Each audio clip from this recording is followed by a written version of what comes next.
అందరికీ నమస్కారం. భగవాన్ శ్రీ రమణ మహర్షుల దివ్య జీవిత మకరందం 4వ రోజుకి స్వాగతం. మొదటి ప్రకరణం 4వ అంశం ఆత్మానుభూతి. తర్వాతి భాగం విందాం. మృత్యు అనుభవంతో నాలో భక్తి జల ఆవిర్భవించి నన్ను ముంచెత్తి వేసింది. నా శరీరంలో ఒక రకమైన మంట ఆరంభమైంది. మధుర మీనాక్షి సుందరేశ్వరుల సన్నిధికి పరుగెత్తి మహాభక్తితో కన్నీళ్లతో అనుగ్రహించండి అంటూ ప్రార్థించేవాణ్ణి. ఇట్టి భక్తి రుచిని మునుపెన్నడూ ఎరగను. ఇంతేకాదు, ఎన్ని మందులకు లొంగని మంట ఆ సన్నిధిలో ఉపశమించేది. ఇంతకు పూర్వము ఆ మూర్తులు కేవలం శిలా విగ్రహాలు, ఇప్పుడు సజీవమూర్తులు. అందుచేత మాటిమాటికి గుడికి పరిగెత్తేవాడిని. వెంకటరామను చాలా సమయం గుడిలో గడిపేవాడు. భరించలేని శిరోవేదన మందులకు లొంగేది కాదు. అతనిలో కలిగిన ఈ మార్పు ఇంట్లో వారికి ఆందోళన కలిగించింది. ఒక యోగిలా ఉదాసీనంగా ఉంటున్న తమ్ముణ్ణి చూసి అన్న, ఓయ్ జ్ఞాని, నీకెందుకోయి ఈ చదువు, ఎక్కడికైనా పోరాదా అని అనేకసార్లు మందలించేవాడు. కానీ అతని ప్రవర్తనలో ఏ విధమైన మార్పు కనిపించలేదు. మేడ మీద మృత్యనుభవం తర్వాత వెంకటరామను జీవితంలో దాదాపు 6 వారాలకు ఊహించని ఒక సంఘటన జరిగింది. ఆ రోజు శనివారం, 1896 ఆగస్టు 29వ తేదీ మధ్యాహ్న సమయం. ఇంగ్లీషు వ్యాకరణం చదవకపోవటం వల్ల ఉపాధ్యాయుడు 3 సార్లు దాన్ని చూచి రాయమని చెప్పాడు. అది రాయటం అతనికిష్టం లేదు. ఎట్లాగో బలవంతాన 2 సార్లు రాశాడు. హఠాత్తుగా రాయడం ఆపేశాడు. అది ఎందుకు పనికిరాదని భావించి పుస్తకాలను పక్కన విసిరేశాడు. పద్మాసనంలో కూర్చున్నాడు. ధ్యానంలో మునిగిపోయాడు. అతను చేస్తున్న చేష్టలన్నీ పక్కనే కూర్చున్న అన్నగారు పరిశీలిస్తున్నాడు. అతని కోపం తీవ్ర స్థాయికి చేరుకుంది. ఇలా చేసేవాడికి చదువెందుకు అన్నాడు కోపంగా. అంతే, అన్నగారి మందలింపు ఈశ్వరుని పిలుపుగా తోచింది. వెంటనే ఎక్కడికెళ్ళాలి అని ఆవేశపూరితుడయ్యాడు. లోపల నుండి అరుణాచలం అరుణాచలం అని స్ఫురించింది. ఆ స్ఫురణే ఈశ్వరానుగ్రహం. వెంటనే ఇల్లు వదిలి వెళ్ళిపోవటానికి నిశ్చయించుకున్నాడు. ఏదో వంకతో బయటికెళ్ళాలి. అందుకోసం అన్నతో 12 గంటలకు స్కూలులో విద్యుచ్ఛక్తికి సంబంధించిన క్లాస్ ఉన్నది, బడికెళ్ళాలి అన్నాడు. దానికి అన్నగారు సరే అని, కింద పెట్టెలో 5 రూపాయలున్నాయి, పిన్నిని అడిగి తాళం చెవి తీసుకుని ఆ డబ్బుతో నా కాలేజీ ఫీజు కట్టి వెళ్ళు అన్నాడు. వెంటనే వెంకటరామను పినతల్లికి కూడా అలాగే చెప్పి అన్నం తిని అన్నగారు చెప్పినట్లు 5 రూపాయలు తీసుకున్నాడు. మరి అరుణాచలానికి వెళ్ళే మార్గం తెలియాలి కదా. ఇంట్లో ఉన్న ఒక పాత అట్లాసు తీసుకొని తిరువణ్ణామలై వెళ్ళటానికి 3 రూపాయలు చాలునని అంచనా వేసుకొని మిగిలిన 2 రూపాయలు పెట్టెలో పెట్టేశాడు. వెంటనే అన్నగారికి ఒక ఉత్తరం రాసి అది కనబడేటట్టు ఆ పెట్టెలోనే ఉంచి బయలుదేరాడు. అన్నకు రాసిన ఆ ఉత్తరం వివరాలు ఇలా ఉన్నాయి. నేను నా తండ్రిని వెతుకుతూ నా తండ్రి ఆజ్ఞానుసారం ఇక్కడి నుండి బయలుదేరాను. ఇది సత్కార్యమునకే, కావున ఎవ్వరూ ఈ విషయాన్ని గురించి చింతింపనక్కర్లేదు. వెతకటానికి ఏమాత్రమూ డబ్బును ఖర్చు చేయనక్కర్లేదు.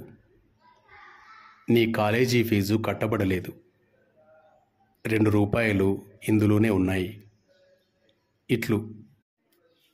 అంత చిన్న వయస్సులో ఎవరికీ కష్టం కలిగించకూడదన్న భావన రావటం నిజంగా అతని సౌజన్యానికి గుర్తుకాక మరి ఏమిటి? 5వ అంశం, అరుణాచల ప్రయాణం. ఇంటి నుండి బయలుదేరిన వెంకటరామను రైల్వే స్టేషన్ చేరుకున్నాడు. రైలు నిర్ణీత సమయానికి రాకపోవటం వల్ల మైలు దూరం నడిచినా అందుకోగలిగాడు. 12 గంటలకు రావాల్సిన రైలు ఆ రోజు 1 గంట ఆలస్యంగా వచ్చింది. పరమేశ్వరుడే తనను చేయి పట్టుకుని నడిపించుకుని పోతున్నాడు అనుటకు ఇంతకు మించిన నిదర్శనం ఏమి కావాలని వెంకట్రామను అనుకున్నాడు. తిండివనానికి టికెట్ తీసుకుని రైలు రాగానే ఎక్కి కూర్చున్నాడు. వెంటనే ధ్యానమగ్నుడయ్యాడు. సంజ చీకట్లు ముసురుకుంటున్నాయి.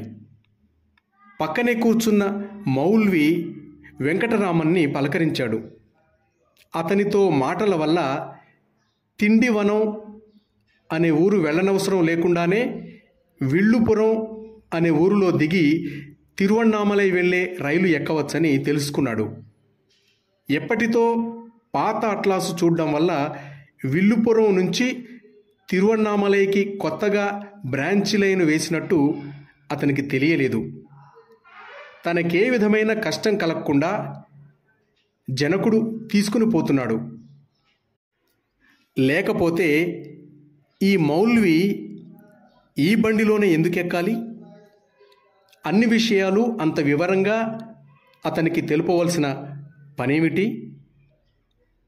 ఆ చొక్కనాథ శివుడే ఈ రూపంలో వచ్చాడు కాబోలు అని తలపోస్తూ మళ్ళీ ధ్యానమగ్నుడయ్యాడు. ఆ వివరాలు మౌల్వి చెప్పకపోయినట్లయితే ఆ తిండివనం అనే ఊళ్ళో దిగి ఎన్ని ఇబ్బందుల పాలయ్యేవాడో కదా. కళ్ళు తెరిచేటప్పటికీ బాగా చీకటి పడింది. తిరుచునాపల్లి స్టేషన్లో రైలు ఆగింది. చిత్రంగా తిరుక్కోయిలూరు వరకు వస్తానన్న ఆ మౌల్వి కనిపించలేదు. ఆకలి వేస్తుంటే అరా నాకు 2 బేరీ పండ్లు కొనుక్కున్నాడు. 1-2 ముక్కలు తినగానే కడుపు నిండినట్లు అనిపించింది. తెల్లవారుజాము 3 గంటలకు రైలు విల్లుపురం స్టేషన్ చేరింది. మౌల్వి చెప్పినట్టు అక్కడ దిగి తిరువణ్ణామలైకు కాలినడకన బయలుదేరాలని అనుకున్నాడు. తెల్లవారగానే విల్లుపురం పట్టణంలోకి వచ్చి తిరువణ్ణామలై వెళ్ళే మార్గం కోసం వెతుకుతుండగా మాంబలంపట్టు అని రాసున్న బోర్డు కనిపించింది. ఆ గ్రామం తిరువణ్ణామలై వెళ్ళే మార్గంలోనే ఉంది. కానీ అప్పటికి ఆ సంగతి తెలియకపోవటం వల్ల ఊరంతా తిరిగి తిరిగి అలసిపోయాడు. ఆకలి వేస్తుంటే పూటకూళ్ళ ఇంటికి వెళ్ళి భోజనం పెట్టమని అడిగాడు. మధ్యాహ్నం వరకు ఆగమని హోటల్ యజమాని అన్నాడు. అక్కడే కూర్చుండి ధ్యానమగ్నుడయ్యాడు. చెప్పిన సమయానికి అతడిని లేపి భోజనం పెట్టారు. వెంకటరామన్ డబ్బులు ఇయ్యబోగా ఆశ్చర్యంగా యజమాని దాన్ని తీసుకోలేదు. ఈశ్వరుడే ఈ విధంగా అన్నాన్ని అనుగ్రహించాడేమో అనుకుంటూ తన దగ్గర మిగిలిన 2.5 అణాలు పెట్టి మాంబలంపట్టు వరకు రైలు టికెట్ తీసుకున్నాడు. సాయంత్రానికి మాంబలంపట్టు చేరుకున్నాడు. అక్కడి నుంచి 10 మైళ్ళు కాలినడకన తిరువణ్ణామలై వైపుకు వెళ్ళేసరికి చీకటి పడింది. అప్పటికతడు అరయని నల్లూరు గ్రామం చేరుకున్నాడు. అది గొప్ప శివక్షేత్రం. ఆ గ్రామం పక్కనే ఒక కొండపై అతుల్యనాథేశ్వరుని కోవెల ఉంది. అక్కడి నుంచి చూస్తే అరుణాచలం బాగా కనబడుతుంది. ఎంతో శ్రమపడి కొండెక్కిన వెంకటరామన్కు అక్కడ ఎవ్వరూ కనిపించలేదు. కోవెల తలుపులు మూసున్నాయి. పూజారి రానందున గుడి వెడపల కూర్చున్నాడు. కొంతసేపటికి పూజారి వచ్చి పూజ చేస్తున్నాడు. వెంకటరామను లోపలికి వెళ్ళి కొద్దిగా వెలుతురున్న మండపం దగ్గర కూర్చుని ధ్యాన నిమగ్నుడయ్యాడు. ఉన్నట్టుండి గొప్ప వెలుతురు తన దేహాన్ని కప్పివేస్తున్నట్టు వెంకటరామన్కు అనిపించసాగింది. కళ్ళు తెరిచినప్పటికీ అదే వెలుగు, వేరే ఏమీ కనిపించటం లేదు. సూర్యుని ప్రకాశం కాబోలు అనుకుంటూ గర్భగుడిలోకి వెళ్ళాడు. అక్కడికి వెళ్ళేసరికి ఆ వెలుగు కనిపించలేదు. గర్భాలయం చీకటిమయంగా ఉంది. వెంటనే మండపం దగ్గరికి వచ్చి తిరిగి ధ్యానంలో మునిగిపోయాడు. పూర్వం 16 సంవత్సరాల వయస్సులోనే శివభక్తుడు జ్ఞాన సంబంధమూర్తికి కూడా ఈ మండపంలోనే జ్యోతి దర్శనమైంది. ఈలోగా పూజారి పూజ ముగించుకుని వచ్చి వెంకటరామన్ను చూసి లేపాడు. ప్రసాదం ఇవ్వమని అతడు అడగగా పూజారి ఇవ్వలేదు. పూజారి గుడి తలుపులు మూసి అక్కడికి 6 ఫర్లాంగుల దూరంలో ఉన్న కీలూరు వీరాట్టేశ్వర దేవాలయానికి బయలుదేరాడు. వెంకటరామను అతని వెంట వెళ్ళి ఆ గుడిలో పూజ జరుగుతున్నంతసేపు ధ్యానంలో మునిగిపోయాడు. పూజారి మళ్ళీ అతన్ని లేపాడు. ఆకలవుతుంది, ప్రసాదం ఇవ్వమని అర్థించాడు. కఠిన హృదయుడైన ఆ పూజారి ప్రసాదం ఇవ్వడానికి నిరాకరించాడు. అలసిపోయి ఆకలితో ఉన్న అతన్ని చూసి అక్కడే ఉన్న వాద్యగాన్లలో ఒకని మనస్సు కరిగి తన వంతు ప్రసాదాన్ని అతనికిచ్చాడు. వెంకటరామన్ ఆ ప్రసాదాన్ని తీసుకుని ఒక ఇంటి ముందు ఆగి తాగడానికి నీరివ్వమని అడిగాడు. అంతలో శరీరం వశం తప్పింది. అది నిద్రో బలహీనతో ధ్యానమగ్నతో తెలియదు కానీ అతనికి బాహ్య స్మృతి పోయింది. మళ్ళీ స్పృహ వచ్చేటప్పటికి కొంత దూరంలో పడి ఉన్నాడు. ప్రసాదం చెదిరిపోయింది. జనులంతా ఆశ్చర్యంతో చుట్టూ మూగి ఉన్నారు. కింద పడ్డ ప్రసాదాన్ని కొంచెం తిని నీళ్లు తాగాడు. ఆ రాత్రి అదే వీధిలో ఉన్న ఇసుక తిన్నపై నిద్రపోయాడు. మర్నాడు గోకులాష్టమి, 1896 ఆగస్టు 31వ తేదీ. వెంకటరామన్ శరీరం పూర్తిగా అలసిపోయింది. ఇంకా 20 మైళ్ళు నడిస్తేనే గాని తిరువణ్ణామలై రాదు. కాలినడకన వెళ్ళేట్టుగా లేదు. తెచ్చుకున్న డబ్బు కూడా అయిపోయింది. చెవులకున్న కెంపుల పోగులు అమ్మి వచ్చిన పైకంతో భోజనం చేసి రైలు మీద తిరువణ్ణామలై వెళ్ళాలని నిర్ణయించుకున్నాడు. కానీ కడుపు ఆకలితో మండిపోతుంది.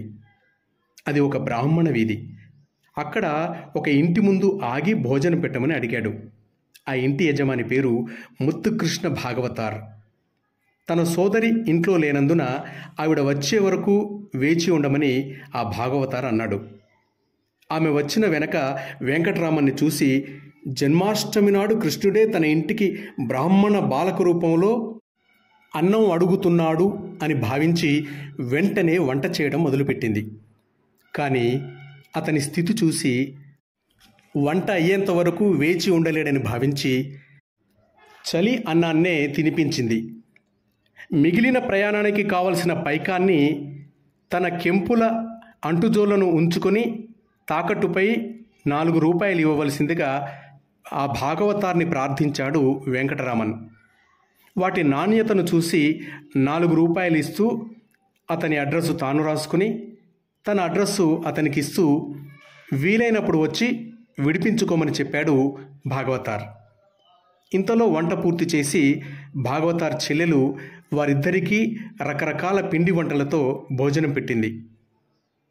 ఆమె పూర్వజన్మ పుణ్యం ఎట్టిదో గాని ఆ అతిథి కృష్ణుడు అన్న భావంతో కృష్ణునికి నైవేద్యం కోసం చేసిన భక్ష్యాలు నివేదన చేయకుండానే రాత్రి తినడం కోసం వాటిని మూట కట్టి వెంకటరామన్కి ఇచ్చింది.